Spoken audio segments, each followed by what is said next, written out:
एक महत्त्वाची बातमी, आशिष विशाळ हा माझा कार्यकर्ता आहे, पण ते पत्र मी दिलेलं नाही असं स्पष्टीकरण सुरेश धसांनी दिले। तर ते पत्र म्हणजे कुणाचं तरी खोडसाळपणा असल्याचं सुद्धा धस म्हणाले।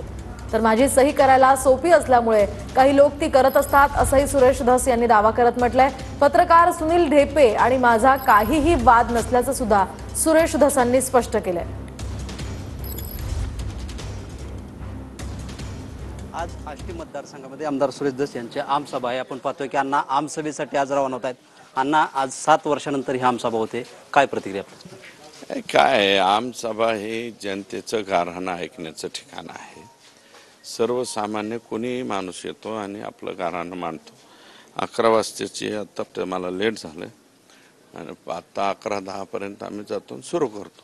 अण्णा, काल विविध प्रश्न जे आहेत मतदारसंघातले ते लोक आमच्या पुढे मांडतात आणि ते प्रश्न सोडवतात। आशिष विशाळ माझे सहकारी असं एक पत्र आपलं एक मिनिट ऐका, आशिष विशाळ माझं सहकार्य आहे, परंतु ते जे पत्र आहे ते पत्र मात्र मी दिलेलं नाही।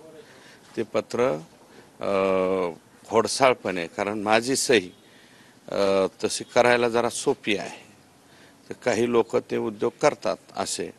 आणि ते जे कोण पत्रकार आहेत तुळजापूरचे, त्यांचं माझंही काही भांडण नाही आहे, माझं त्यांचा काही संबंध नाही। खोक्या बसल्याचं घर पाडण्यासाठी वन विभागाने 7 दिवसाची मुदत दिली होती, परंतु त्याच्या अगोदरच त्यांच्या घरावरती बुलडोजर चालवलाय। उद्याच्याला मी जाणार आहे, तिथं आमसभा आहे, तिथं गेल्याच्या नंतर बघतो। काल अंजनीदा यांनी जे पोलीस आहेत त्यांच्याबरोबर होळी खेळतानाचा न्यायाधीशांचा फोटो ट्विट केला होता, त्यावर काय? ते दुर्दैवी आहे जर तसं काही असेल तर, पण ते खरं आहे का खोटं आहे याची थोडीशी चौकशी करणं गरजेचं आहे। आणि नेमके हेच 2 लोक तिथं कसे पोहोचले याचं सुद्धा, कारण अजून तेही आरोपीच्या पिंजऱ्यामध्ये जाण्यासाठी त्यांचा नंबर आहे।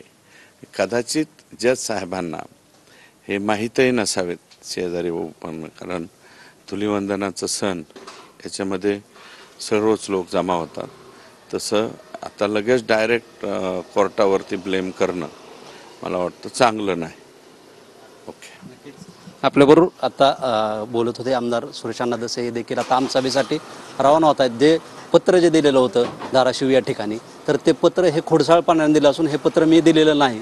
तसेच जे न्यायाधीशांबरोबर होळी खेळतानाचा फोटो होता त्याच्यावरती देखील त्या न्यायाधीशांना